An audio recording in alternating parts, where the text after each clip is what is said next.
Gostaria de dar boa noite a todos, né? Sejam bem-vindas, Isabel, Ana Carolina, né? Que hoje vão nos contemplar aí com suas falas, trazer um pouco de suas experiências, né? Compartilhar com a gente um pouco desse tema que é a alimentação escolar e como o PNAE interage neste meio, qual a importância. Então, eu vou deixar aberto o microfone, se quiserem se apresentar rapidinho, e depois a gente começa aí. Então, gente, boa noite. Meu nome é Carol Neres, eu sou nutricionista atuante no programa de alimentação escolar do município de Alto Alegre e Pindaré. Sou nutricionista clínica na cidade de Bacabal, no Hospital Macro Regional do Estado do Maranhão, onde a minha atuação maior é principalmente na agricultura familiar, voltada à cidade de Alto Alegre e Pindaré. Pessoal, boa noite a todas e todos. Eu sou Isabel, eu sou engenheira agrônoma e tenho mestrado na área de extensão rural, atuo na extensão rural. Sou professora também do curso de agronomia no município de Sarandi, né? Sou aqui do Rio Grande do Sul, né? Moro no município de Soledade, capital das Pedras Preciosas, tem as ametistas. Elas vêm lá da cidade do professor Emerson para ser vendidas aqui em Soledade. E a minha experiência, eu trabalhei na extensão rural, na Emater do Rio Grande do Sul durante alguns anos, durante 8 anos, e depois comecei a trabalhar com assessoria em projetos de desenvolvimento rural. E em 2009, 2011, a partir da implementação da lei, né, do PNAE, da 11947, eu trabalhei para o FNDE, na implementação, enfim, né, no território central do estado do Rio Grande do Sul, né, dialogando e fazendo essa construção, né, de como implementar o programa naquele período ali de 2009, 2010, e aí em 2014 eu retornei a trabalhar no programa, né, eu finalizei o curso de agronomia, né, o meu estágio final do curso de agronomia foi trabalhando com o PNAE, né, na perspectiva da agricultura familiar.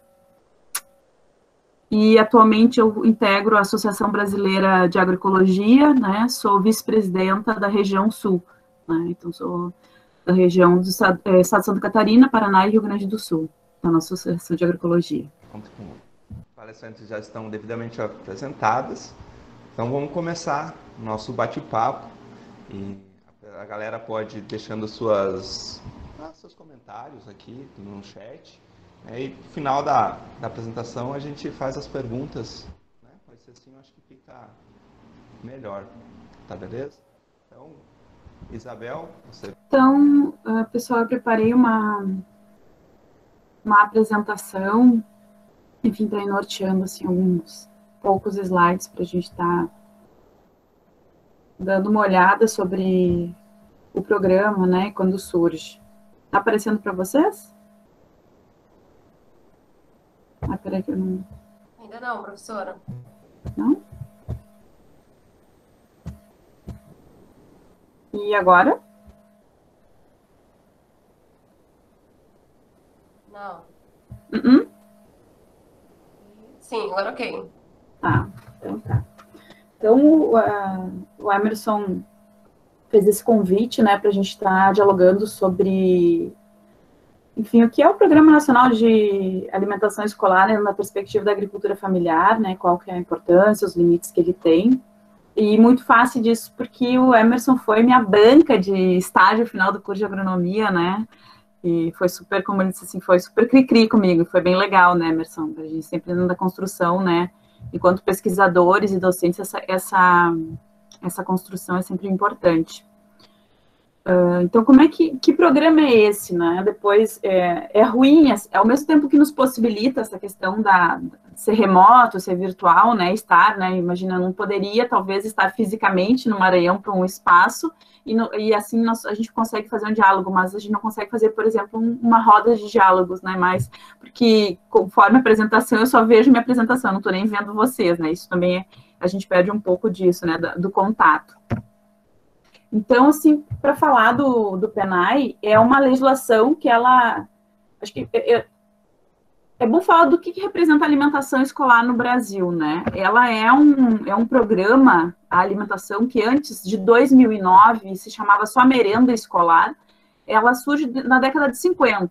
ainda, né? Então, esse programa da alimentação, da merenda escolar, de fornecer alimento nas escolas, ele surge na década de 50 e vai se reconfigurando ao longo do tempo, dependendo, né, conforme os governos, né? Mas sempre de uma forma, ela sempre vista de uma forma centralizada, ou seja, tinha o dinheiro, o governo federal que repassa, né, através do Fundo Nacional para o Desenvolvimento da Educação, esse recurso para alimentação escolar na atualidade. Então, Brasília comprava os alimentos e distribuía. E durante muitas décadas era assim, arroz. O arroz era comprado em Brasília, aqui do Rio Grande do Sul, ia para Brasília, se distribuía para todo o Brasil. E, inclusive, o arroz daqui ia para Brasília e depois voltava para ser distribuído.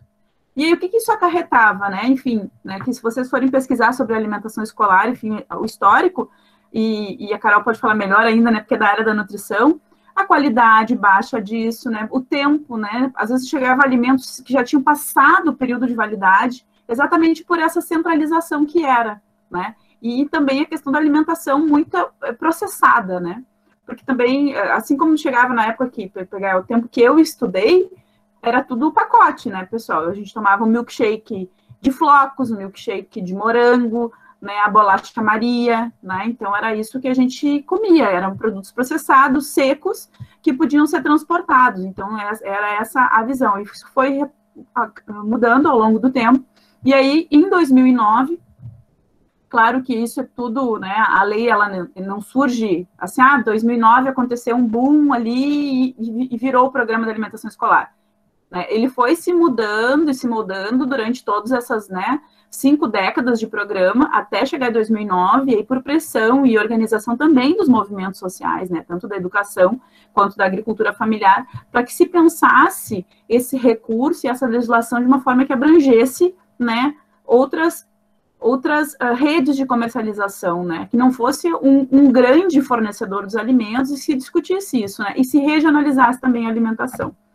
Então, como é que funciona hoje, né, o PENAI para nós, no Brasil, desde da 11947 de 2009, que foi em junho, né, 16 de junho. Então, o atendimento universal para todas as crianças, né, da rede pública, está presente nos 26 estados e no Distrito Federal, atende hoje, esses que são dados de 2019, pessoal, dados atualizados de 2019, tá bem? São 5.571 municípios que recebem recursos do governo federal para alimentação, 147.700 mil escolas, 40 milhões de estudantes recebem ao menos uma alimentação, né, no Brasil hoje, é da alimentação escolar. E são gastos 4 bilhões de reais, o universo de 4 bilhões de reais, que é do governo federal para alimentação. Claro que muitos municípios e muitos estados fazem a complementação, mas isso não é uma regra, não é obrigatório, né? Tem municípios que entendem que isso é uma política de segurança alimentar, de educação alimentar, e investem na alimentação escolar. Outros não, pegam o recurso, repassam. Por exemplo, o estado do Rio Grande do Sul não coloca nenhum centavo a mais, o que vem é o que vem para as escolas do estado, né? E aqui as escolas estaduais que fazem a gestão. Salvo agora com essa questão da pandemia, que teve uma alteração, né, na execução do programa. Então, o que é o PENAI? Né? Ele é um programa que, a 11947, ela também dispõe sobre outras questões, não só sobre o programa de alimentação em si, né? Ele vai falar sobre recursos na escola, a questão também da transdisciplinariedade, né, de discutir a alimentação, das disciplinas da educação ambiental, da necessidade de se implementar hortas nas escolas, né? Então, a Lei 11947, ela é bem mais ampla do que somente essa questão da alimentação diretamente, do recurso para alimentação, ou ordenar, né, essa relação com a agricultura familiar. Então, ela vai, né, tem esse objetivo, né, que é contribuir para o crescimento e desenvolvimento biopsicossocial, aprendizagem, o rendimento escolar, enfim, e a formação de práticas alimentares saudáveis. Porque até então, era essa visão da merenda escolar. E com essa lei, com a 11947, veio a ideia da alimentação e da questão nutricional. Ela vai falar melhor do que eu não quero entrar muito nessa parte aí, né, que é da parte nutricional. E essa visão da alimentação como um todo, da segurança alimentar, né, do cuidado desse estudante, dessa estudante. Então, ela sempre foi vista, né, desde o seu início, como uma legislação, uma política pública que apoia o desenvolvimento sustentável. Por quê? Porque ela é considerada uma das políticas estruturantes que se tinha, né, e que ainda se mantém, não sabemos até quando, mas ela ainda se mantém, né? Por quê? Porque o incentivo à aquisição dos gêneros alimentícios desses alimentos é que sejam diversificados, produzidos no âmbito local, né? Tanto que a lei diz a prioridade de onde tem que ser comprado, né? Quando vai, né, fazer os projetos de compra, prioridade é municipal, local, e aí vai regional, estadual, nacional. Ou seja, se o alimento não está sendo produzido aqui, e aí então a gente pode comprar, né, num raio, né, maior de produção. Mas a prioridade é do local. Né? Se eu chego com, né, se chega, o município abriu o pedido, né, a carta proposta aí para compra de abóbora. E no município tem alguém que produz abóbora, e ele chega com um projeto com abóbora, e o município vizinho chega com um projeto de abóbora, a prioridade é do município local.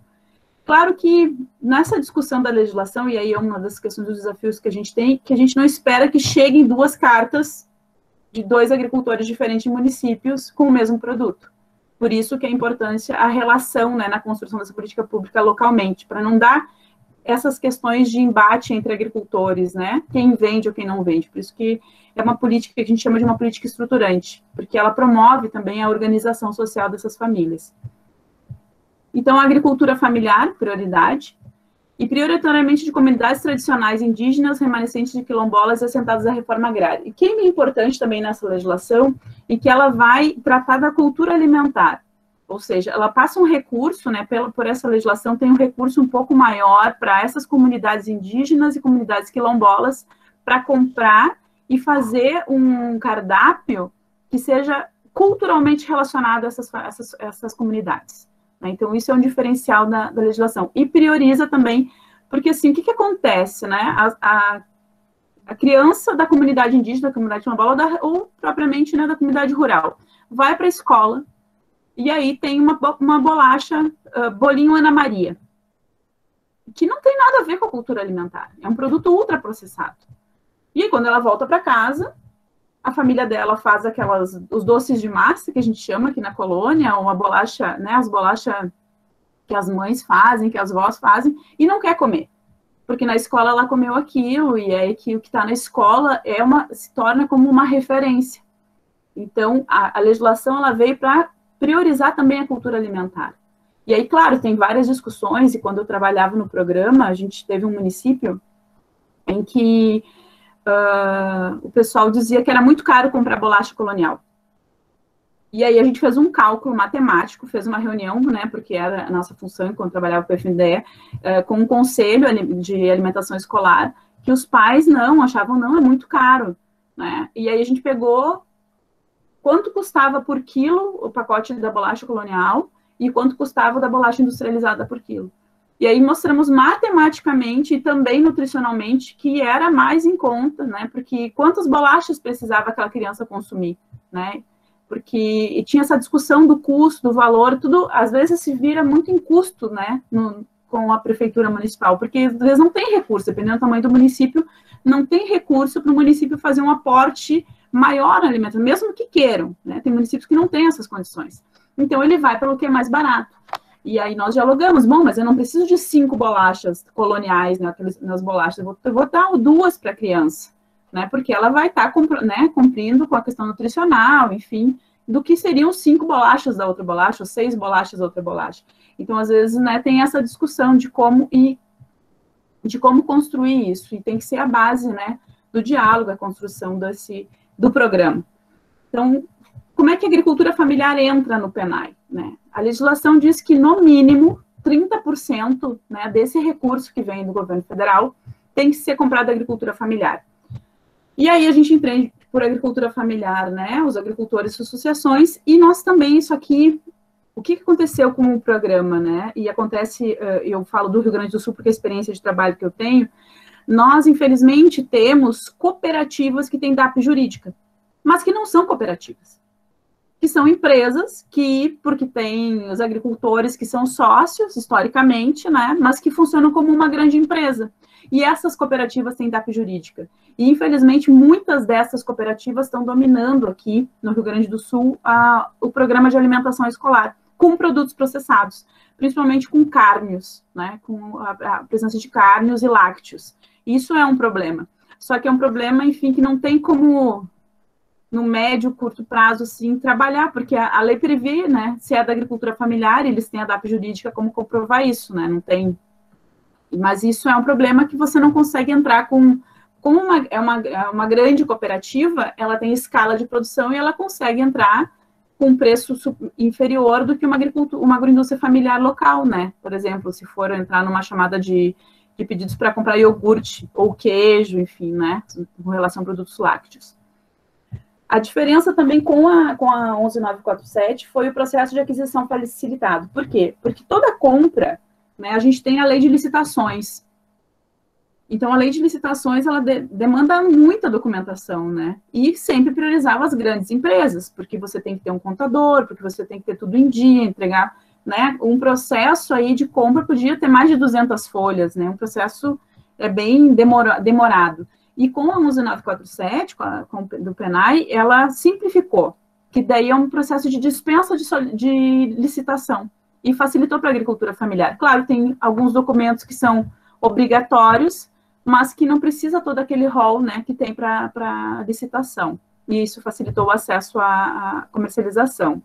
A geração de emprego e renda, né, tem um valor que é...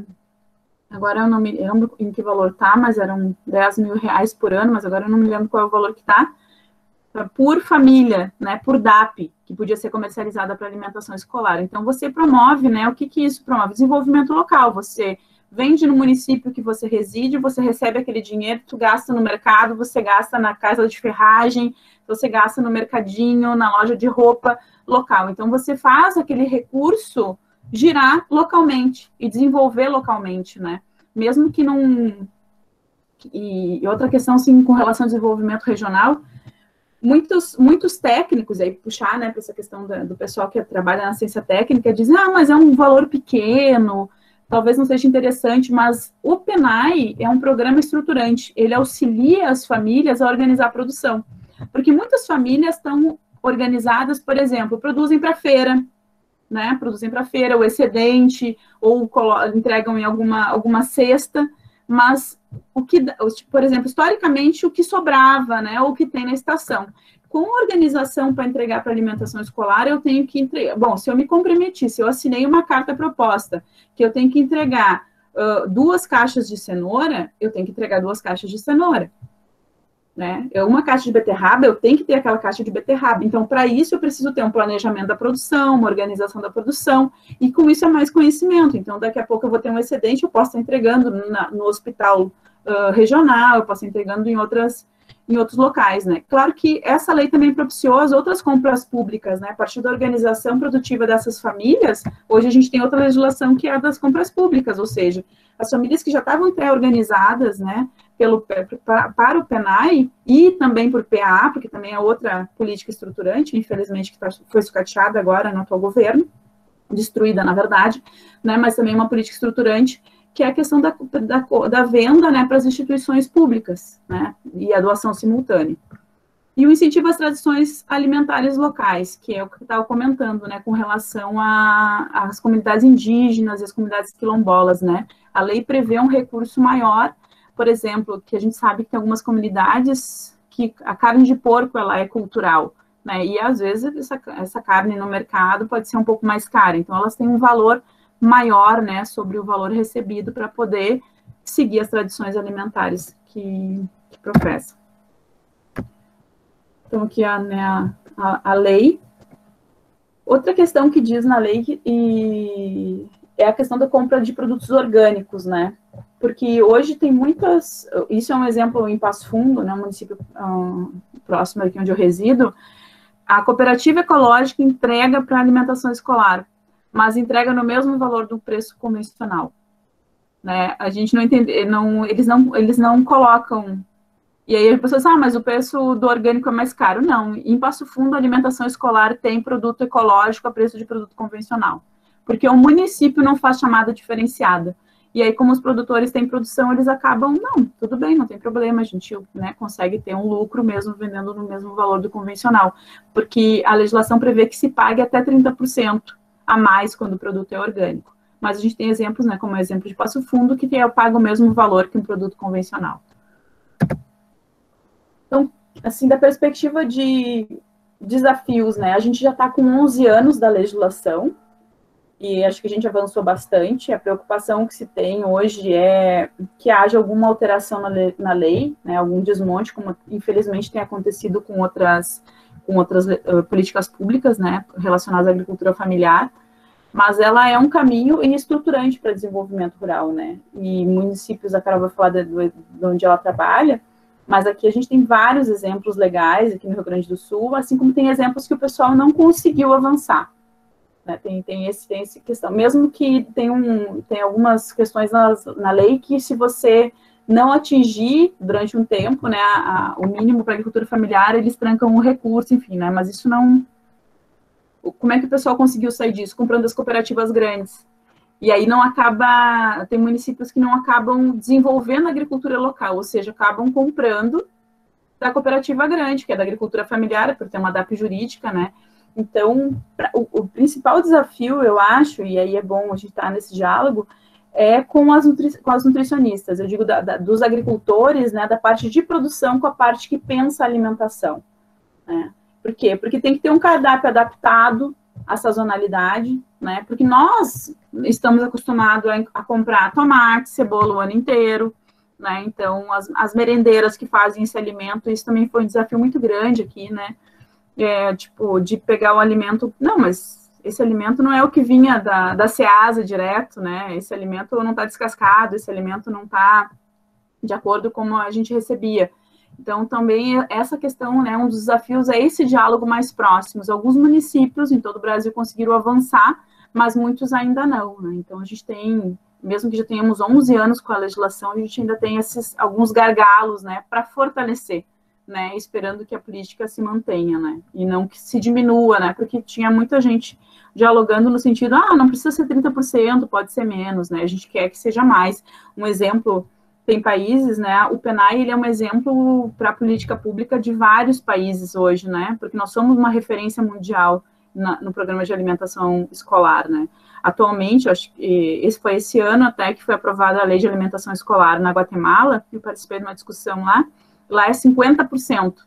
Eles querem que, né, a lei prevê 50%, só que é uma lei que não é tão organizada como a nossa, né, que a nossa diz como fazer, não deixa em aberto, não, como fazer, é localmente, quais são as organizações sociais, né, a nossa legislação, né, o Brasil tem esse destaque, não só na alimentação escolar, mas como outras legislações com relação à agricultura familiar, que são mais minuciosas, né, dão mais fundamentos, assim, para operacionalizar a lei, né. Então, a dinamização dessas redes de comercialização, né, também são boas estratégias, como eu falei, que você organiza a produção, né, a partir do momento que tem uma organização que você tem que entregar, né, semanalmente ou, né, diariamente, né, aquele alimento, tem uma organização da produção, então dinamiza outras redes, né, as famílias acabam se organizando, né, já estão organizadas para outras redes de comercialização.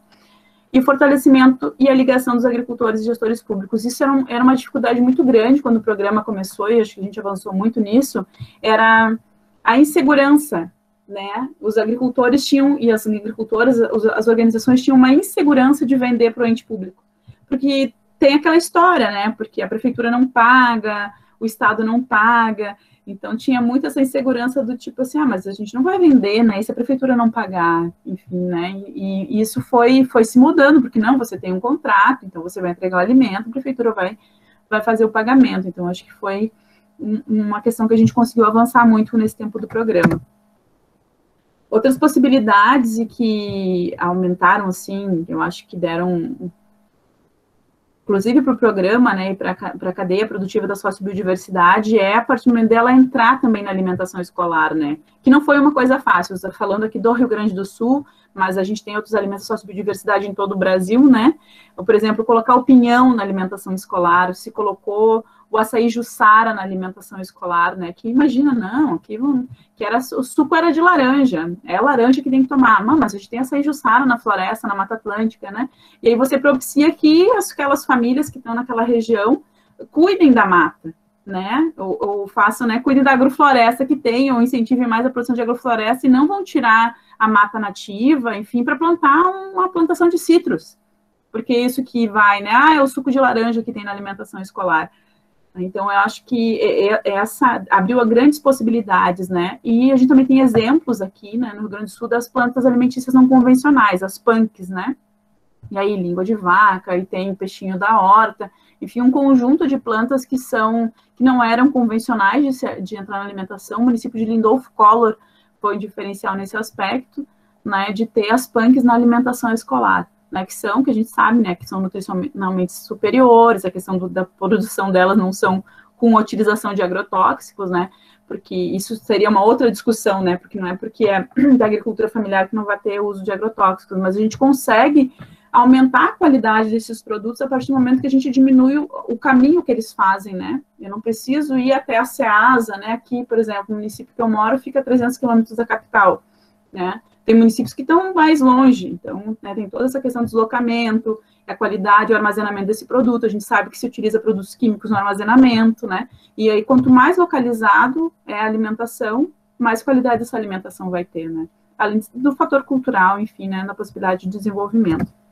Eu acho que o Programa Nacional de Alimentação Escolar, para nós, é uma possibilidade muito grande, assim, de desenvolvimento local. Eu sou muito apaixonada por esse programa, eu acho que eu vejo ele com um potencial tremendo, né, até porque ele tem outras ações estruturantes, por exemplo, de incentivo de ter hortas, né, de tu trabalhar a transdisciplinariedade e a interdisciplinariedade, né, da alimentação dentro das outras disciplinas, mas isso precisa também de um trabalho maior, né, e uma vontade do gestor público, né, porque não é só o professor, a diretora da escola querendo isso, ou o pessoal da extensão rural querendo isso, né? Tem que ser um conjunto de pessoas trabalhando com essa perspectiva.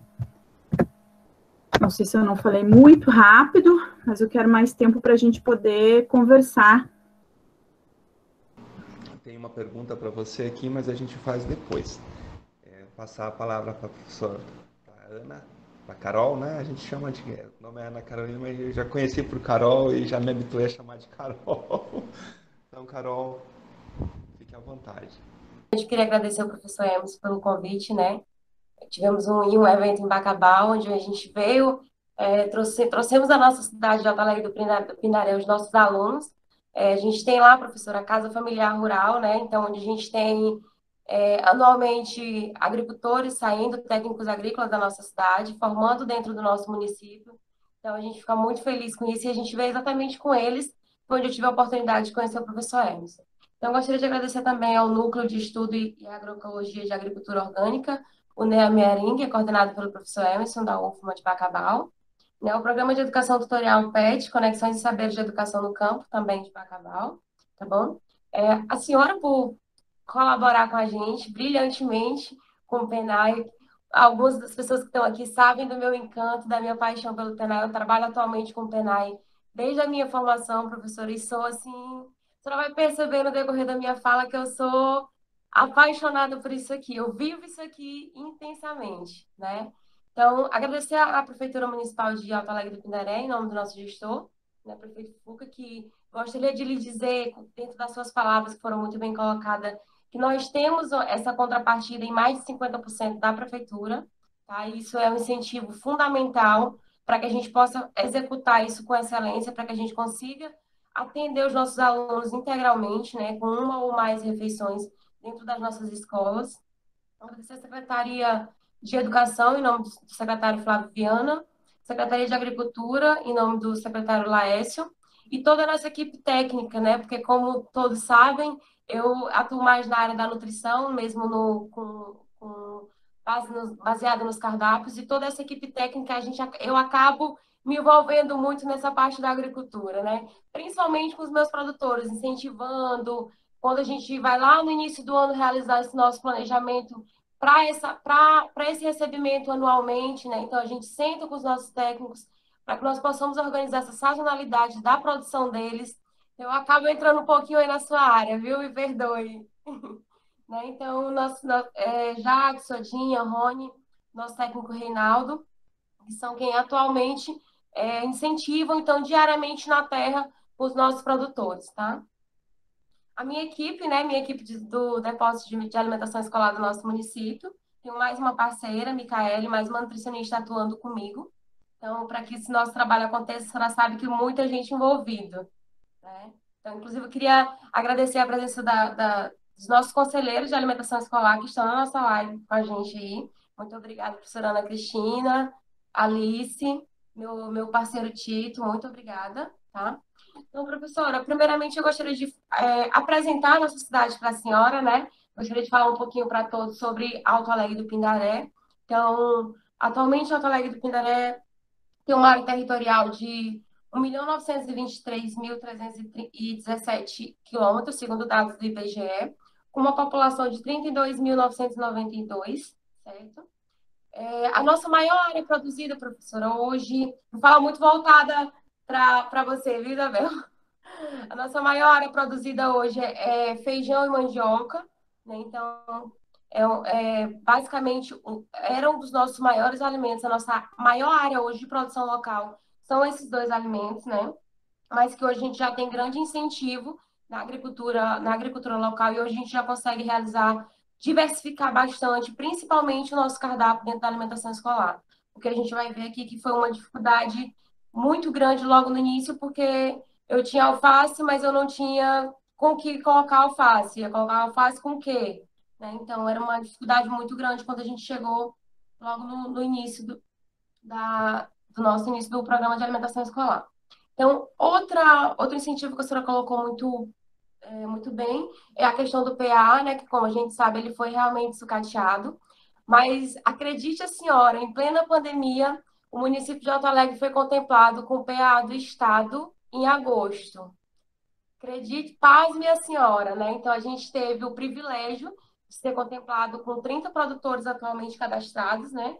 Para que a gente conseguisse realizar isso aí com mais ou menos 15 mil mês entre esses produtores. Então, a gente está muito feliz. Nem o professor Emerson sabia disso, porque até então, no período de nós não tínhamos no nosso município, mas graças ao trabalho da Secretaria de Agricultura, a gente conseguiu isso em plena pandemia.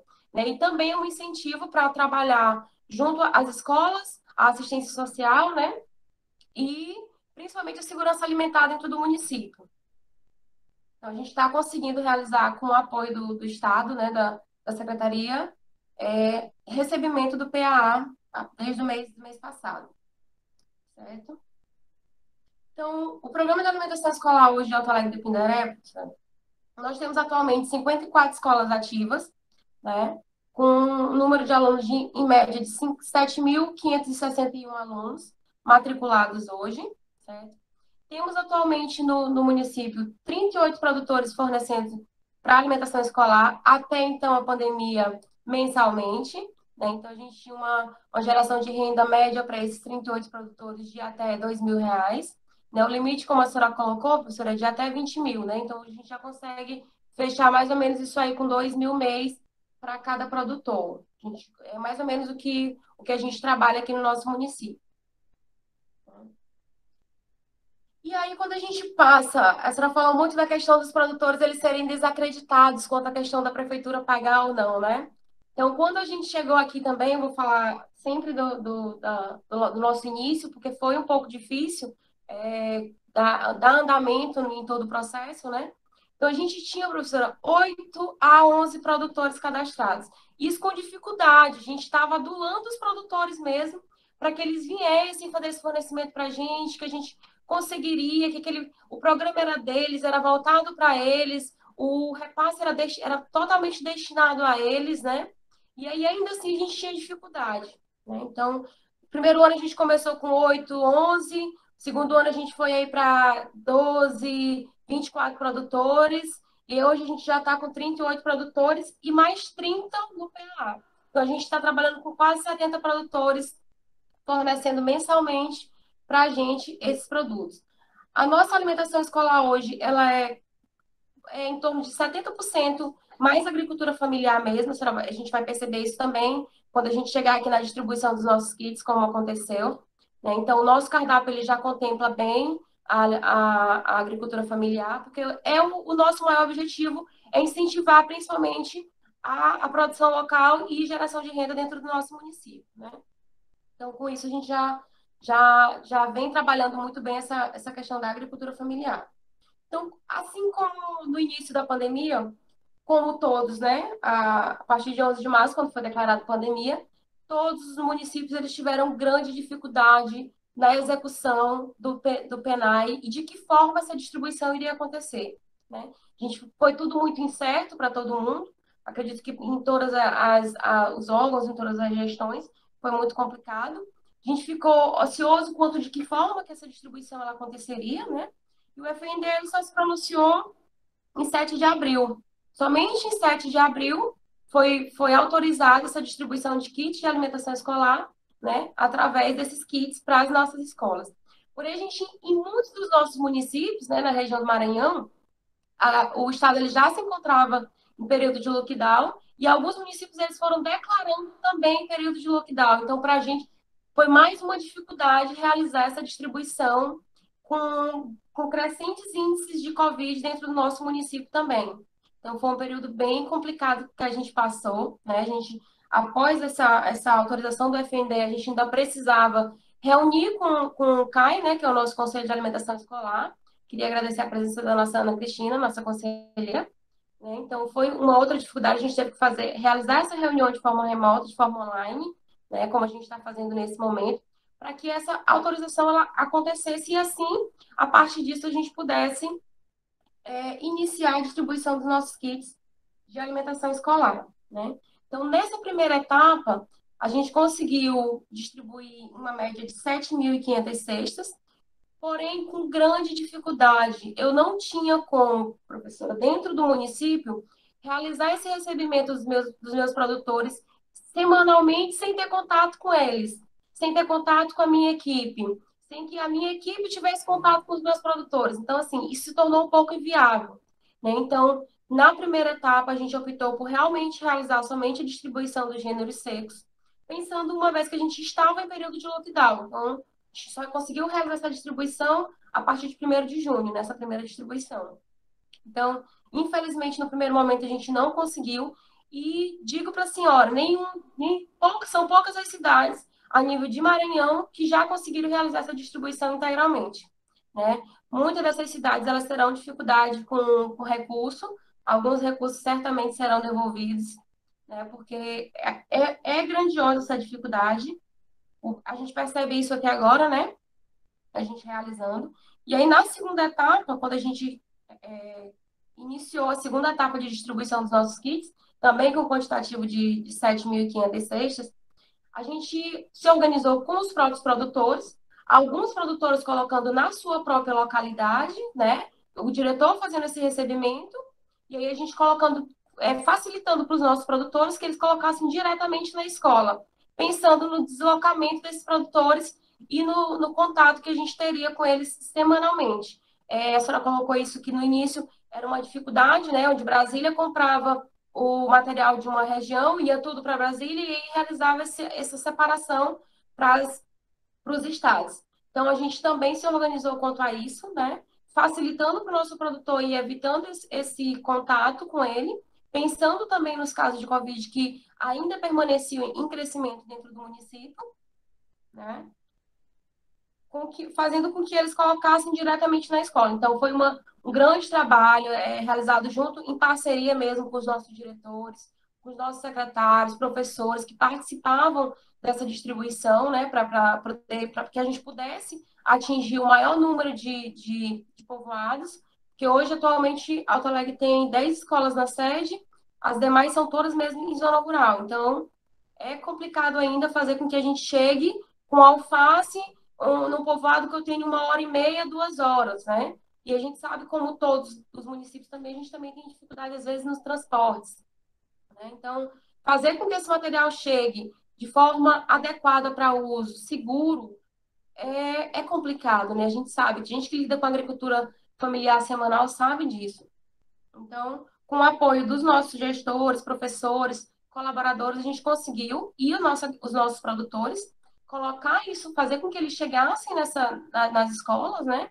E com isso a gente teve também a ter mais aceitação na distribuição desses kits.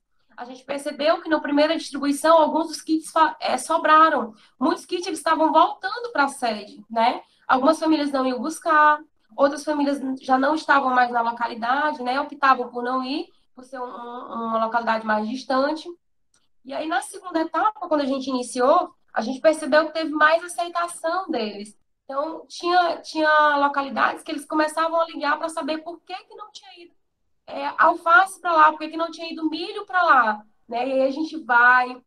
Bom, gente, a gente trabalha com sazonalidade, a gente depende da produção do nosso produtor. Então, a gente tem hoje 32 produtos cadastrados para recebimento da agricultura familiar. No município, inclusive, a gente recebe o açaí Jussara, viu, professora, também. Nós temos dentro do nosso município também. Então, fazer com que chegue 32 tipos de material de agricultura familiar numa única localidade, para a gente tornou-se impossível também, né? Porque a gente teria que se organizar de uma forma para fazer com que esse recebimento ele acontecesse com excelência. Então, pensando nisso, a gente iniciou primeiro na sede, né, para a gente saber como que isso iria funcionar, né, de que forma que a gente iria fazer com que isso funcionasse. E a gente adotou alguma estratégia como estratégia de feira. Né? Como é que funciona na feira? Você tem as bancadas, né? E aí na feira você escolhe o que você quer, certo? Então, pensando nisso, a gente pegou aí em torno de o máximo até 10 produtos da agricultura familiar, mandava para uma escola e colocava lá a macaxeira, o milho, o tomate, a vinagreira, cuchá. Conhece, professora? A vinagreira cuchá da nossa localidade, alface, o couve, o maxixe, o quiabo. E aí a gente montava as bancadas. E aí essa família, ela tinha até 5 produtos para escolher do que estava apresentado para ela. Então, ela recebia o kit de gênero seco, passava por esse corredorzinho onde estava tudo montado, né? E ela ia montando quais itens dessa cesta ela queria. Porque a gente também, às vezes, tinha rejeição. Da mesma forma que a gente sabe que nas nossas escolas, maxixe que às vezes não é tão aceito, tem famílias também que a gente poderia dar essa cesta montada e a família não fazer uso. Então, a gente, querendo ou não, também teria um certo desperdício. Então, dessa forma, a gente optou fazendo com que a família ela escolhesse exatamente o que seria utilizado pela família dentro da sua casa, né? Então, a gente conseguiu reduzir muito o desperdício dessa forma, fazendo com que os próprios pais, né, os próprios responsáveis pelas nossas crianças escolhessem esse produto de acordo com o uso local da família. Então, foi uma experiência maravilhosa e com isso a gente conseguiu desmembrar da sede e mandar para todas as demais localidades. Então, algumas a gente já mandava só os 5 produtos, né, pensando na zona rural, de que forma esse produto ia chegar lá. Então, já ia 5 produtos destinados de forma que atenderia aquele quantitativo de alunos ou de cestas. Né? Então, foi uma experiência maravilhosa. Vamos lá. Professora, a senhora pode me interromper quando quiser também, tá? Por favor. Centralização, já falei, quanto à questão do local, né? Então, hoje, no município de Alto Alegre do Pindaré, como eu falei para a senhora, a gente trabalha com quase 70 produtores. Hoje eu tenho produtores das cidades vizinhas querendo fornecer para Alto Alegre do Pindaré. Então, eu fico muito feliz, né, por essa procura. Então, a gente tem alguns municípios próximos, Bom Jardim, que é o que divide de Alto Alegre do Pindaré só o Rio, né? Então, eles conseguiriam passar com esse produto, mas a gente sabe que não é permitido. Então, hoje eu fico feliz por essa procura deles, dos municípios limites, vir buscar a gente em Alto Alegre do Pindaré para tentar fornecer para Alto Alegre do Pindaré. E é o que a gente explica, que a gente não pode, que realmente o incentivo é do nosso produtor local, né, beneficiar e aumentar a geração de renda dentro do nosso município, né? Vamos lá. A senhora falou também quanto à questão das cooperativas e associações, né? Citou a questão das DAPs, deles terem e conseguirem realizar essa venda, né, para as prefeituras, de forma para que as prefeituras gerenciem isso. Então, no nosso município, a gente compra ainda de uma associação por uma única justificativa. Até então, o município ele não dispõe de batedouro, né, que está sendo inaugurado agora. Então, a gente está com uma equipe técnica de veterinária, agrônomo e a equipe técnica que eu falei para a senhora, que são compostos por 7 técnicos, né, que compõem a Secretaria de Agricultura. Então, somente agora a gente está inaugurando esse abatedouro. E a partir disso, nós não dispomos de sistema de inspeção. Então, eu não consigo comprar nada pensando nos alimentos que a senhora falou, como carne, peixe, queijos e polpas. Né? Então, eu não consigo ainda, tá? Que é um sonho de consumo e um desejo do meu coração muito grande, em poder comprar isso diretamente deles, né? Alguns já fazem essa produção de queijo, de frango, né? E alguns nem têm GTA, é o que a gente está tentando correr atrás também, que já é da área do meu técnico Jackson especial.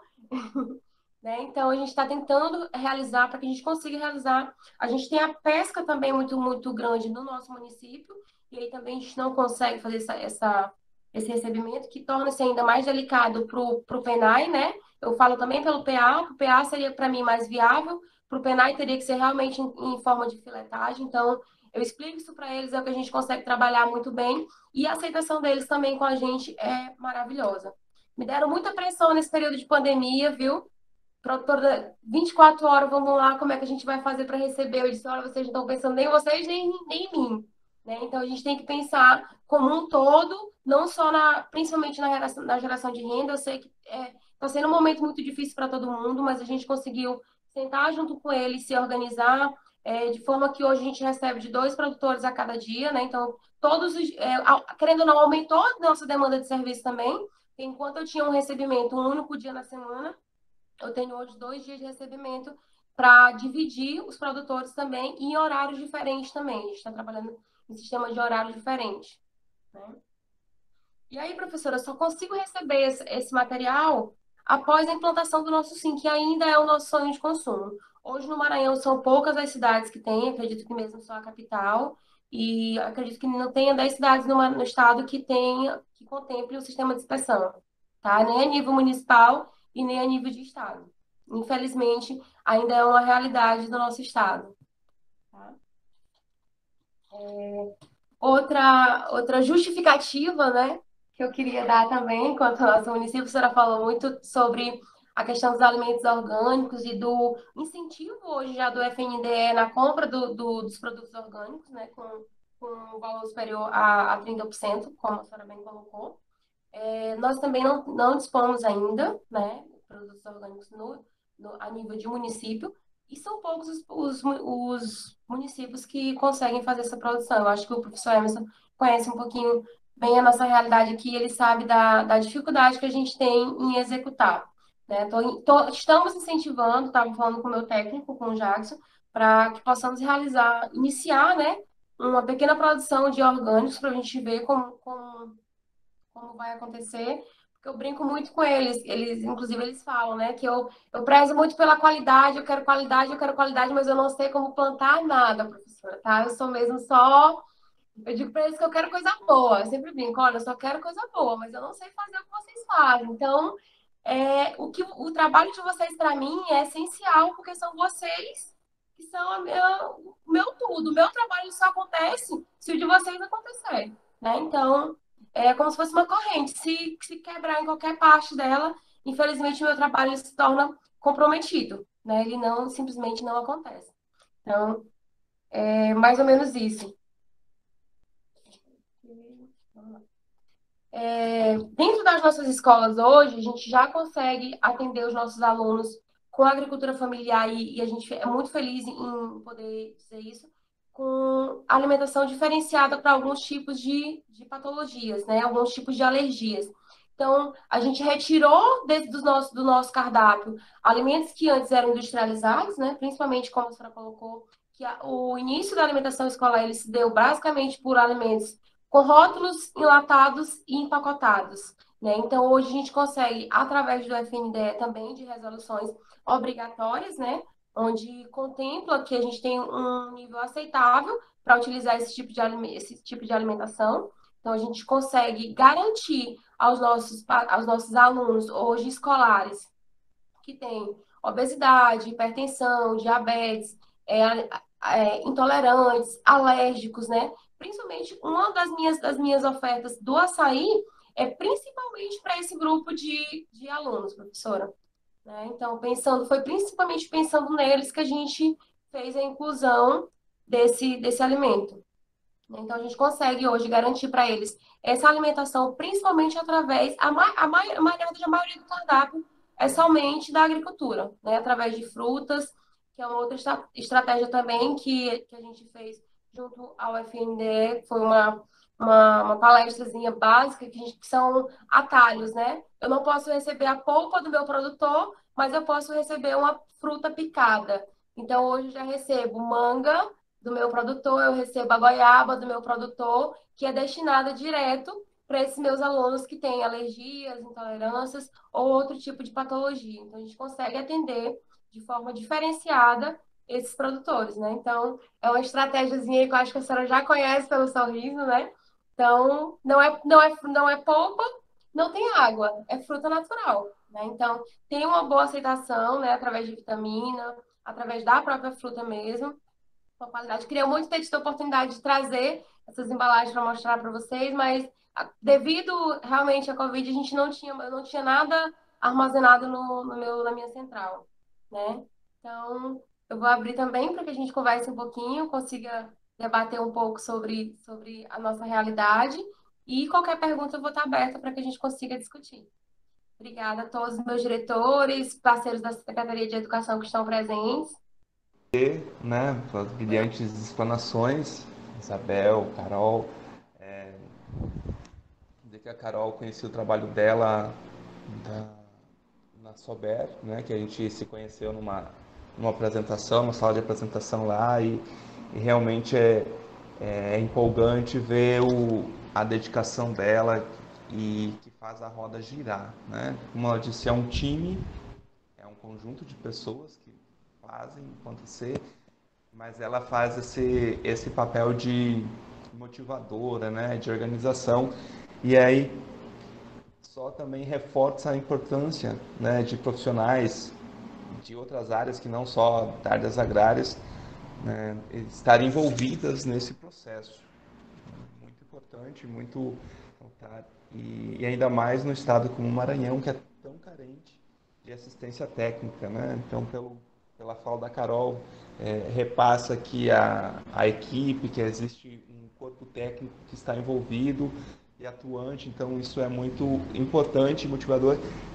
Eu acho que serve como um exemplo, né, que pode ser seguido ou olhado com bastante carinho e atenção de que onde acontece o PNAE, de fato, né, onde que essa roda gira e tem um benefício mútuo, né, mútuo no sentido de agricultores, uma qualidade de alimentação para os estudantes, esse olhar carinhoso e atencioso, diferenciado para aquela parcela dos estudantes também que precisam, né, desse olhar, como os alérgicos, enfim.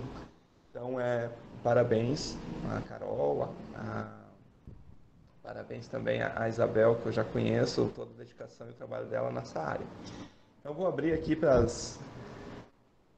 as perguntas. Eu só queria resgatar uma para a Isabel, né, que foi a Rosália que fez lá no início da apresentação, que ela perguntou se era 4 bilhões, né, por mês ou no ano dedicado. É só isso. E aí eu abro o microfone, né, abro o espaço para as pessoas se pronunciarem também, os participantes, fazerem suas perguntas. São 4 bilhões por ano, o volume anual de recurso para alimentação escolar. Isso foram dados de 2019. E na fala ali, eu acabei, né, não atualizei para nossa situação, né, acho que o que vocês fizeram, Carol, é um desafio muito grande, né, porque, claro, possibilitou comprar cestas, mas como é que eu operacionalizo isso na pandemia? Vocês tiveram lockdown, aqui a gente até não teve lockdown, mas como é que eu faço isso? Como é que eu vou entregar produto? Se eu não posso contatar com as pessoas, como é que eu vou montar uma cesta? Como é que eu vou levar para a comunidade, entregar para as famílias, né? Então, acho que também foi um esforço hercúleo, né, que nem todos conseguem fazer, enfim, tentam minimamente, né. A gente teve um péssimo aqui no Rio Grande do Sul, o governo do estado pegou todo o recurso da alimentação escolar e comprou de uma única empresa. Não comprou da agricultura, do governo do estado, né? Não os municípios, o governo do estado. Então, tem até uma ação do Conselho Estadual de Segurança Alimentar contra o governador, porque agora eu não me lembro se eram 53 milhões de reais, eu não me lembro o volume total de recursos, e aí de uma única empresa, aí com produtos ultraprocessados, né, cheios de sal, cheios de açúcar, cheios de gordura vegetal, né, então, bem, às vezes a gente está avançando, é uma oportunidade de, bom, vem o recurso, é difícil operacionalizar, mas vamos tentar, junto com as cooperativas, aqui a gente tem uma rede de cooperativas, né, organizadas da agricultura familiar para alimentação escolar, nem diálogo o Estado fez, né, o governo do Estado do Rio Grande do Sul fez, né, comprou direto da empresa, então era um recurso que anualmente vinha para aquelas famílias, para aquelas cooperativas, né, porque aqui tem uma organização muito forte do cooperativismo aqui no estado, e que acabou indo tudo nas mãos de uma única empresa, né, beneficiando uma única empresa e, enfim, com alimentos de qualidade duvidosa, né, bolacha aí que a gente sabe, salsicha, enfim, um conjunto de alimentos aí que a gente sabe que não são nada saudáveis. Mas vamos conversar, deixa eu ficar quietinho.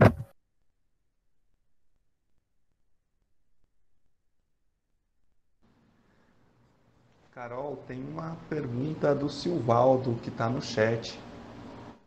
Pode fazer, pessoal. Ele diz assim: Carolina, um município que ainda não funciona o PNAE de forma a organizar essa compra de vários agricultores, como o município deve fazer para ativar um PNAE? Primeira pergunta: é burocrático o município?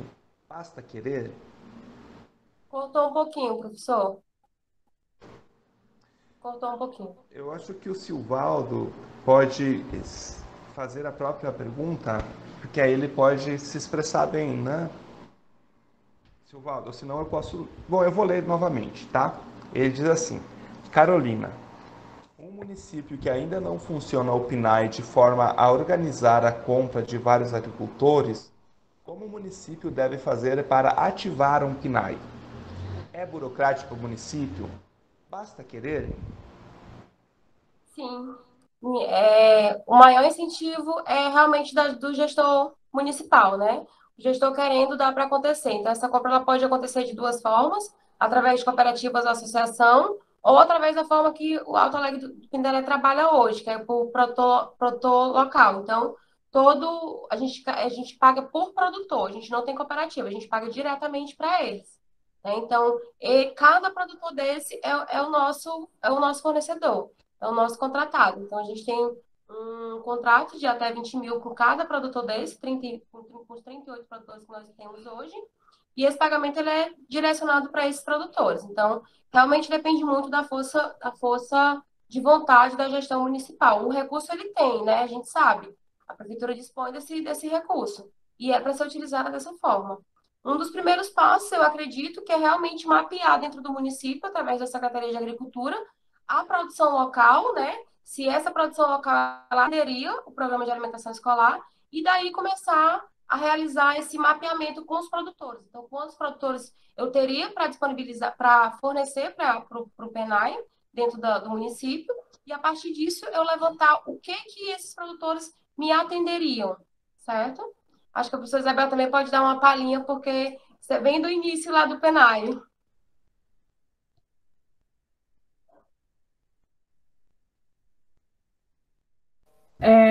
É bem como a Carol falou, né? Tem que ter vontade política, né? Eles, como a gente discute muito, né? Vocês estavam, né? Eu estava com a Tatiana Balém, né? A prof. Tatiana, na outra semana, que ela também trabalhou, fez a tese dela com alimentação escolar, também com o PNAE, no Rio Grande do Sul, e a gente dialogava muito, né? Sobre isso, né? Que todas as políticas públicas dependem muito da paixão, né? Vocês viram, todos podem ver o amor que a Carol tem pelo programa. E aí o que acontece? O programa funciona. Ela entende que o programa, ele existe, ele é uma lei, mas ele é uma lei morta, ele está ali escrito, está dura no papel. Mas ela entende esse programa como estruturador, como fornecedor de alimento de qualidade para as crianças, como geração de renda para os agricultores, e aí ela faz acontecer, na ação profissional dela. Mas tem pessoas que estão na ação profissional que não entendem esse programa como estruturador, infelizmente, né? Acham que é complicado, mesmo que seja menos documentação, Por exemplo, aqui no Rio Grande do Sul tem um único município que terceirizou a alimentação para uma empresa. Mas não interessa, tem que comprar da agricultura familiar de qualquer forma, mesmo terceirizado. Eu penso assim, mas isso é muito das nossas formações, né? Muito dura, tanto a formação de nutrição é bem voltada para alimentação, as indústrias, né, que dominam, assim como a agronomia, né? As empresas estão dentro das faculdades, né? Ou financiando congressos, enfim, e acontece na nutrição e na agronomia. Então, tem um deslocamento, assim, da relação com o local, né? A gente que fez agronomia, né, tá, o Jonathan, a gente foi colega, o Emerson aí, é muito voltado para a empresa, porque daí eu vou formar e vou trabalhar, né, para a empresa, eu estou visado na commodity, e a nutrição também tem isso, né, eu vou trabalhar, eu vou fazer, eu não sei como é que o termo técnico, mas a gente trabalha muito, vou fazer o cardápio para a pessoa, ou seja, muito voltado para a indústria, para o que está externo, né, não é um olhar voltado para o local, nem nas ciências agrárias e nem na nutrição. Por exemplo, qual é a primeira coisa que tu teve que aprender assim, mas o que um município produz? O que regionalmente a gente produz? E isso foi um esforço individual da nutricionista, porque na faculdade não fala sobre isso. Né? Na faculdade não fala sobre isso. Então, para começar o projeto, o gestor tem que querer. Né? O gestor tem que querer e aí motivar a equipe. Né? Quando a gente chegava para motivar, era conversar com o setor de compras, porque não é só a educação, né? O setor de compras da prefeitura também tem que estar bem alinhado com a Secretaria de Educação, porque senão ele está acostumado a só lidar com a empresa. O setor de compras da prefeitura, ele não está acostumado a lidar com o agricultor, com a pessoa, com o ser, né, que sente, que tem que... Não está ligado, ele lida com o CNPJ. CNPJ não tem sentimento, pessoal. Então, a gente tem que fazer um diálogo, e às vezes vai dialogar, e talvez as primeiras conversas sejam muito duras, mas aí é a construção disso, né, com mais pessoas. Eu acho que a construção do PENAI localmente é muito do diálogo e não entendo a afetividade, não é que não entendo, a afetividade ela é a afetividade eu acho que tem que se lidar com a afetividade mesmo, porque a gente está promovendo o desenvolvimento do lugar que a gente mora, a gente está fornecer alimento de qualidade para as nossas crianças, né, para as crianças que são o futuro, que vão ser os adultos, que logo aí, né? E eu acho que esse diálogo tem que ter, né? O setor, a gente sentia muito isso com o setor de compras. Não, mas é muito documento. Eles não conseguiam ver aquelas famílias de agricultores que produziam alimentos de qualidade para os seus filhos, para os seus sobrinhos, para os seus afilhados, né? Porque é local que a coisa acontece. Como diferente de uma ferragem que entrega parafuso para a reforma de alguma coisa. Porque essa é a relação que nós temos nas relações sociais, né? Principalmente administrativas dos entes públicos. E eu acho que o primeiro é fazer esse encantamento do programa. E aí você faz esse encantamento, e não só com isso. Outra parte que provavelmente a Carol tenha tido dificuldade foi com as merendeiras. Porque a comida que chega, a macaxeira que chega do agricultor local, ela não é padronizada, que nem a empresarial que vem da Ceasa, onde a gente tem esse desperdício de até 40% de alimentos aí. Por quê? Porque ela é muito fina, não compra, porque ela tem um olhozinho, já não serve mais. O que chega da agricultura local é comida de verdade, ela é diferente. Ela é meia torta, ela tem uma manchinha que não vai afetar a qualidade dela, mas é assim, porque, enfim, é assim, né, a vida. E aí as merendeiras, né, é todo um diálogo, não, né, a Carol pode falar sobre isso, como é que é o diálogo com as merendeiras. E aí, normalmente, as merendeiras elas são as que mais sabem, elas sabem exatamente o que cada criança delas, porque são as crianças delas, porque elas fazem a comida para elas, o que cada uma gosta e o que cada uma não gosta. E aí, o outro problema que provavelmente a Carol chegou a Carol é mais nova que as merendeiras. Como é que a Carol quer dizer para elas o que nós vamos cozinhar? Porque tem isso com o PENAI, o que aconteceu com o PENAI é isso. Tem que vir um cardápio que contemple os 33%, né? Se é uma alimentação, é 33% da necessidade nutricional diária daquela criança. E aí a Carol tem que fazer, né, uma matemática ali para poder dar aquilo com recurso, com alimentação local. Mas antes ela fazia o arroz com feijão e botava salsicha e estava bom. Né? Então, tem várias questões aí que tem que avançar no diálogo, e que a nutricionista ela é uma peça fundamental. E eu acho que não entra na área em saber da sazonalidade. Eu acho que isso faz parte da gente enquanto cidadão, né? Por exemplo, agora eu dou uma disciplina que se chama Tecnologia de Produtos de Origem Vegetal. E o Emerson e o Jonathan vão lembrar que a gente aprendia coisas que, eu não sei se vocês lembram ainda, enfim, né? Porque a gente acaba, óleo, uma coisa bioquímica que a gente, enfim, que não é que não seja importante, pessoal, mas ela é mais importante eu saber qual é a qualidade do ultraprocessado, do minimamente processado. Eu acho que é mais palpável o saber e o conhecimento. Então, às vezes, eu acabo entrando na área da nutrição, não tanto, né, porque sou a das agrárias, mas para dar um olhar para os alunos, né, para os meus estudantes, da importância que é a qualidade dos alimentos e do alimento produzido localmente também.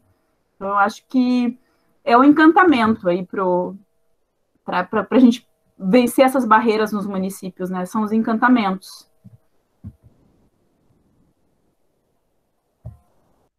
Posso, professor? Então, olha só, Isabel, você tocou num ponto crucial, né? Que eu acho que realmente é a formação, é a capacitação das minhas merendeiras. As minhas, hoje, eu sou apaixonada por todas, eu tenho em torno de 120, mais ou menos, entre contratadas e tudo, né? Com todas as escolas, elas estão ativas.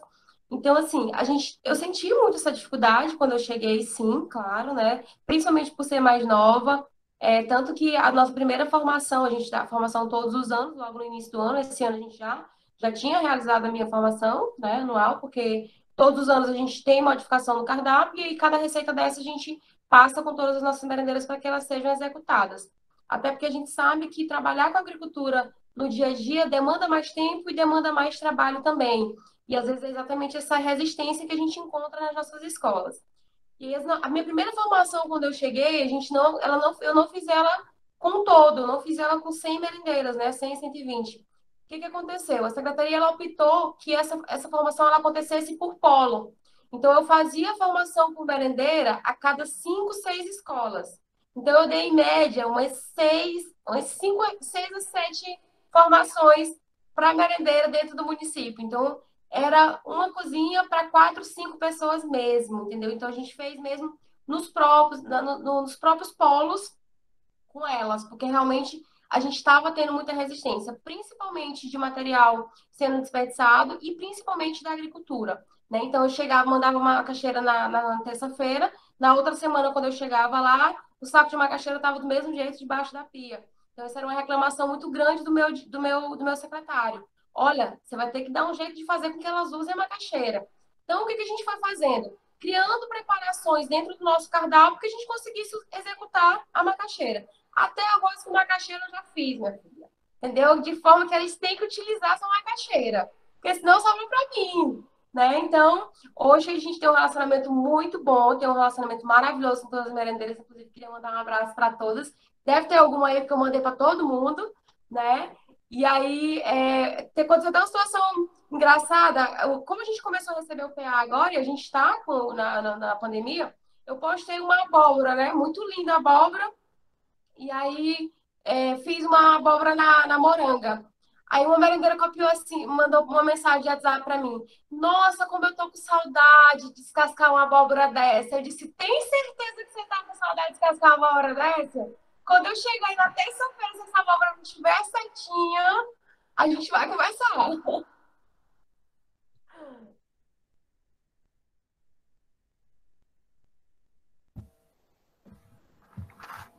Jonathan, que está aí. O Jonathan está trabalhando no trabalho de alimentação, de extensão, Oi, né? tá me ouvindo? Sim. Botou a roupa para poder ligar a câmera? Ah, eu botei. Peraí. É que eu sou meio estranho. É que tu é estranho, né? Não, é que eu não botei perfume. Então, sim, eu estou um projeto que trabalho com as escolas estaduais aqui do município. E a gente trabalha divulgando o PNAE, o PAA, o Guia de Alimentação Nacional, e a gente faz também conversa sobre agroecologia, sobre feiras com os estudantes. E aí sempre, todo ano, eu tenho 1 ou 2 bolsistas que trabalham comigo nesse projeto de extensão. E aí também fizemos bastante oficinas práticas de desenvolvimento de produtos saudáveis. E está sendo bem bacana, assim, trabalhar nesse meio. E aí uma coisa diferente que a gente trabalha com eles também em PNAE, fala sobre o PNAE, porque divulgando isso com os alunos, eles também podem cobrar a escola, a mobilização da escola para que tenha uma merenda mais saudável, né? Tenha alimentos melhores sempre disponíveis. E não só trabalhar com os gestores, daí é outra forma de pressionar pelo outro lado, assim, para as coisas irem acontecendo. Jonathan está em Erechim, né? Rio Grande do Sul, para o pessoal situar, né? Aqui não. Da planta, 90 quilômetros longe de você, um pouco mais. Aqui é bolacha e é biscoito, Emerson. Eu vi ali no chat. A eterna discussão, bolacha ou biscoito? É porque, Aqui como quando a Tati e a Gisele também fizeram né, a participação, elas falam naturalmente os termos mais regionais, então ficava eu e o Jacques fazendo as traduções simultâneas aqui para a galera compreender, né? Dessas diferenças regionais de terminologia. Eu queria comentar com a Carol. Hoje eu assisti um filme que faz anos que ele existe, mas só hoje eu consegui parar para assistir. Foi Muito Além do Peso. E assim, maravilhoso. E porque eu quero usar ele em aula para os meus estudantes da agronomia, porque eu acho que é fundamental, assim, e eu fiquei assim, bom, é aquela coisa, né? Já devia ter assistido antes, mas é impactante e recomendo. Abacate. Ai, desculpa. Eu vou lembrar de um trecho dele. Não, as crianças não saber o que é a comida, aquilo foi surpreendente, assim, e de doer o coração, né, com o abacate. Ah, isso é um abacate? Ou, enfim, foi bem impactante, assim, eu recomendo, pessoal, quem está aqui que ainda não assistiu, assista, Muito Além do Peso, tá no YouTube, tá? É um filme que eu acho que a gente... O Jonathan falou do guia, né, do Guia Alimentar da População Brasileira, e o guia também, ele nos aproximou muito da agricultura, né? Aumentou o uso desse tipo de alimentos dentro das casas das nossas famílias, principalmente. Porque a principal recomendação do guia é fazer uso de alimentos in natura. E a gente só vai ter isso realmente com a agricultura, principalmente, né? Então, a gente deixa de utilizar rótulos para utilizar o in natura. Muito bem, obrigada, Jonathan, pela lembrança. Eu estava com ele aqui do lado e acabei não comentando, viu? Bom. Eu usei uns vídeos curtos que tem sobre eles, os alimentos ultraprocessados, na aula no semestre passado. Sabe que a disciplina que eu estou cursando, essa que é a Sociologia da Alimentação, o professor falou hoje na perspectiva de uma agricultura sensível à nutrição. E que é bem interessante para nós, que somos para os agrônomos, né, dessa questão da perspectiva, né, da agricultura baseada em commodity, baseada em produto, né. E aí, quando tu pensa numa agricultura sensível à nutrição, não é tão diferente para nós que estamos na perspectiva da agroecologia, já, Emerson, Jonathan, né? Mas para quem não está nessa perspectiva ainda, eu acho que é um bom caminho, né? E o guia da alimentação é fundamental, né, nesse processo de entendimento. Eu uso ele também em aula, acho que é fundamental.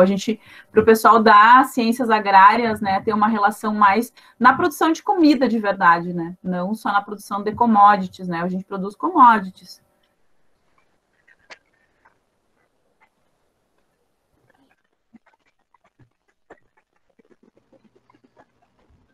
Pessoal da live aí, então os participantes querem fazer alguma pergunta, alguma intervenção, algum comentário, sinta-se à vontade.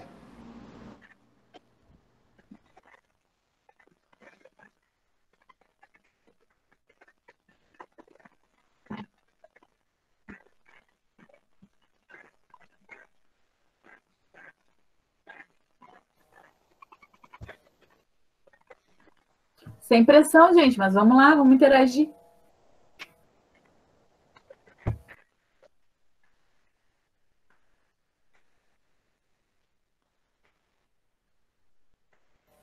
Ah, que bom que tu tá amando, Dani. Pergunta. A Dani da licenciatura?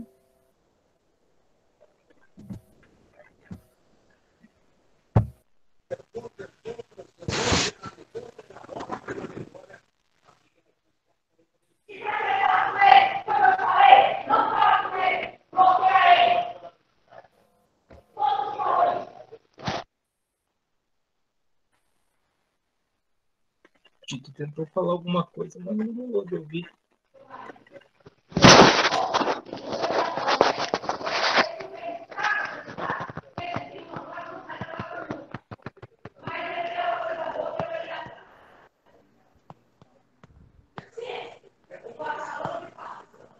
Tito, a gente não tá te ouvindo.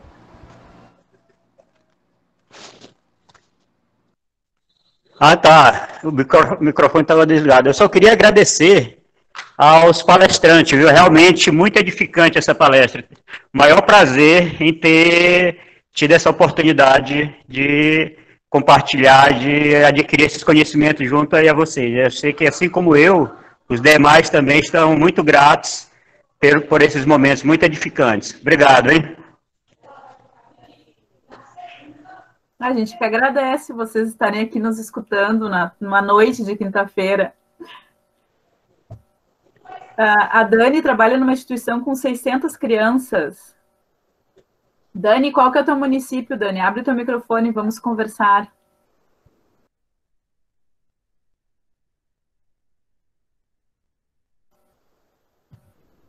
A gente parece aula, a gente na aula, os estudantes, tudo com os microfones fechados, as câmeras fechadas, a gente fica no bingo. Vocês estão me ouvindo? Vocês estão aí ainda? Então, Dani, vamos conversar. É isso mesmo. Queria agradecer a presença do seu Tito, né? Seu Tito que está falando aí, Tito Bandeira, é meu coordenador de depósito e trabalha diretamente com a gente, né? Está afastado ainda em decorrência da pandemia, mas logo, logo a gente vai estar junto e atuando de novo. Oi, morrendo de saudades, Carol, morrendo de saudades.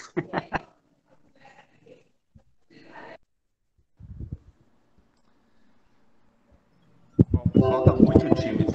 Olá, boa noite. Alice, de Alto Alegre do Pindaré. Na verdade, parabenizar também pelo evento e também parabenizar também a Carol, né, que já é nossa, é daqui. Aí a gente só tem a agradecer pelo trabalho que ela desenvolve aqui no nosso município.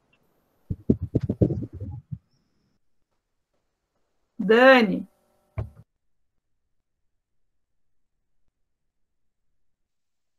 Olá, boa noite. Eu também só quero agradecer essa live. Está sendo muito importante, porque lá na instituição onde eu trabalho, a gente trabalha com 600 crianças e mais algumas crianças que fazem parte do abrigo. Eu sou de Bacabal, Maranhão, mas eu estou atualmente morando em Florianópolis, Santa Catarina. Ah, que legal, Dani. Tá aí, tem um trabalho muito legal, vários projetos nessa área aí, tem o plantio solidário ali da UFS, que semana passada a gente estava no diálogo, tem o trabalho do mandato coletivo do vereador Marquito, que tu deve conhecer, né, que tem bastante inserção nesse cuidado com a alimentação, enfim, super atuante vereador aí de Florianópolis. Legal, tem várias coisas legais aí, Floripa também. Bacabal eu já não conheço, né? Já está mais longe geograficamente, só sei por causa que o Emerson foi para lá, daí ele nos atualiza. Sim, aqui em Florianópolis eu trabalho na Irmandade do Divino Espírito Santo. E já é uma instituição centenária já. E tem um projeto muito lindo, maravilhoso. Ai, que legal. Lindo, Dani, obrigada pela presença também, viu? Fico muito feliz em ter você aqui também com a gente. De nada, viu? Inclusive, Isabel, a gente tem, eu até, na sua roda de conversa que eu assisti você com seus alunos, teve um projeto bem legal que eu acho que eu vou acabar desenvolvendo um parecido em Alto Alegre, viu? Só que diferente do que é lá, que foi Florianópolis, Santa Catarina, eu não lembro o nome da palestrante. Foi produção de alimentos agroecológicos para famílias, né? Um aproveitamento, que ela acabou falando todo o passo a passo do projeto. E eu vou tentar desenvolver ele no município, porque assim, a gente já tem uma dificuldade com a perda desses alimentos, devido à grande quantidade da agricultura recebida. A gente, às vezes, por questão de transporte, de logística, a gente não consegue utilizar tudo. E a gente já está pensando no projeto de reaproveitamento para eles. E esse projeto dela, para mim, foi fundamental, viu? Eu só sei que é de Florianópolis. Tinha a Marília, da universidade, que é acho que falou dos reaproveitamentos das cozinhas.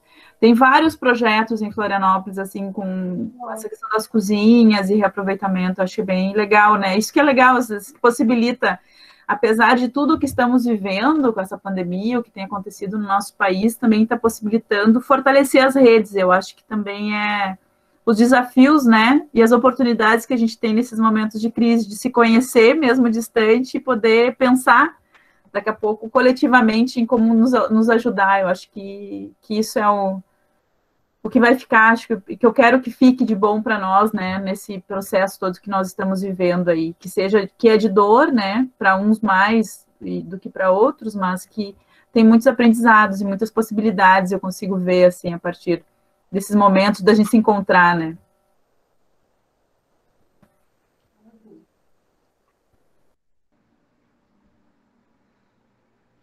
Gente, agradecer imensamente, assim, de coração, né? Foi maravilhoso, são duas experiências incríveis e eu acho que a gente tem experimentado aqui nas lives para Seduca essa combinação de diferentes regiões, então, que trazem dois olhares, duas realidades um pouco distintas. Isso é mais enriquecedor e não foi diferente essa noite, né?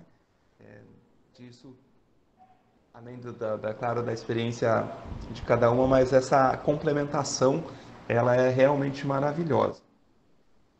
E como uma forma do nosso carinho por vocês, eu queria abrir agora e convidar a nossa estudante Euleonice, né, para fazer um agradecimento especial para vocês.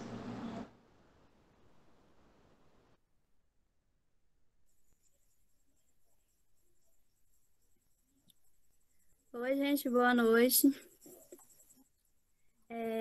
Em forma de agradecimento a Isabel e a Carol, Carol, eu fiz uma poesia, mini poesia. Isabel, em forma de agradecimento, quero a te oferecer esta simples poesia que foi feita hoje especialmente para você. Você falou tão naturalmente que me senti próxima de você. Deu de assimilar naturalmente o que quis nos dizer. Podemos ver sua grande paixão pelo aquilo que faz e pelo PENAI. Percebi a sua grande interação. Você falou muito bem e deu uma ótima explicação sobre o Programa Nacional de Alimentação Escolar. Quem tinha dúvidas sobre o PENAI, hoje tenho certeza que conseguiu sanar. Uma salva de palmas quero te dar. Agradecer pela ótima apresentação. Nos mostrou que o PENAI tem desafios a enfrentar diante da valorização da agricultura familiar, mas também nos mostrou que é possível a população se organizar. Carol, interessante que seu nome rima com o sol e na sua apresentação conseguiu brilhar. Você é uma pessoa admirável. Se eu tivesse na sua frente, uma flor nesse momento iria te dar. Você faz um excelente trabalho. És um excelente profissional. Continue a avançar. Seu trabalho é essencial. Parabéns para você. Que seu espírito continue a enriquecer. Enfim, quero agradecer essas duas mulheres que nossa noite conseguiu abrilhantar. Quero as duas saudar com uma salva de palmas e, mais uma vez, as parabenizar. Nesse momento, eu quero fazer mais uma recitação de uma poesia, fugir um pouco do tema. Essa poesia vai especialmente para vocês que apresentaram esse trabalho no momento e também para o público que está a ouvir. Na estrada da vida, tem gente semeando ódio, mas também tem gente semeando amor. Tem gente semeando discórdia, mas ainda tem gente cultivando flor. Na estrada da vida, tem gente passando fome. Tem gente que não tem onde morar. Tem gente que faz dias que não come. E tem gente que só tem motivos para chorar. Na estrada da vida, tem tanta gente cansada, com a mão calejada de tanto trabalhar. Nessa estrada, tanta gente foi humilhada e que já cansou de esperar. Na estrada da vida, tem gente morrendo e não vai ter como continuar. E tem muita gente sofrendo por não poder mais ver aquele olhar. Nessa estrada, espero que não falte forças para lutar, que não fique no meio do caminho. Acredite, tem Deus a te amparar. Mesmo que essa estrada você sofra, um dia o sol para ti vai voltar a brilhar. Por mais forte que seja a tempestade, um dia ela vai passar. Então peço, não perca seus sonhos. Acredite nos planos de Deus. Ele vai abençoar. Obrigado. Boa noite.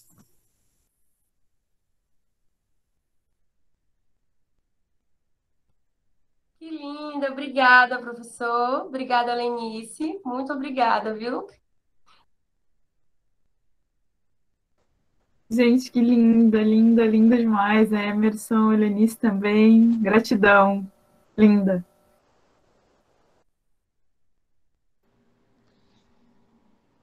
Gente, obrigada, Leonice, ela é incrível, né? Assim, a gente tem uma sorte, né? Um privilégio de termos muitos artistas no espaço onde que a gente trabalha, né? A Leonice é uma delas, e temos ainda mais sorte dela estar no nosso grupo, estar sempre presente aí né, transmitindo tanta poesia, tanta arte. Muita gratidão, Lenice, por mais essa bela apresentação, né? Você sabe que você é show e não deixe que as pessoas, né, tirem esse brilho de você, que é incrível, não é mesmo, gente? É maravilhoso. E eu já disse para ela, vou repetir mais uma vez, ela tem que escrever isso aí, ela tem lindas poesias. Ela tem que sistematizar tudo isso, deixar armazenadinho aí e compartilhar com a galera aí numa bela publicação. Gente, mas olha só, em nome do Núcleo de Estudos de Agroecologia, Produção Orgânica, MEA Mearim, do Programa de Educação Tutorial da Educação do Campo, PET Educação do Campo, agradecer a presença de vocês, né, o esforço, a estar presente aqui com a gente, compartilhar um pouco de toda essa trajetória e experiência de vocês. Gratidão mesmo do fundo do coração, né, que Deus abençoe cada um de vocês, cada um dos nossos participantes, que possamos aí ter uma bela estrada, jornada pela frente, que a gente possa se reencontrar novamente. Espero que não mais estando separados por uma tela, apesar de, como a Isabel falou, ela também tem as suas vantagens, porque de alguma forma ela nos possibilita estarmos juntos, né? Mas estar presente pessoalmente é muito melhor. Então,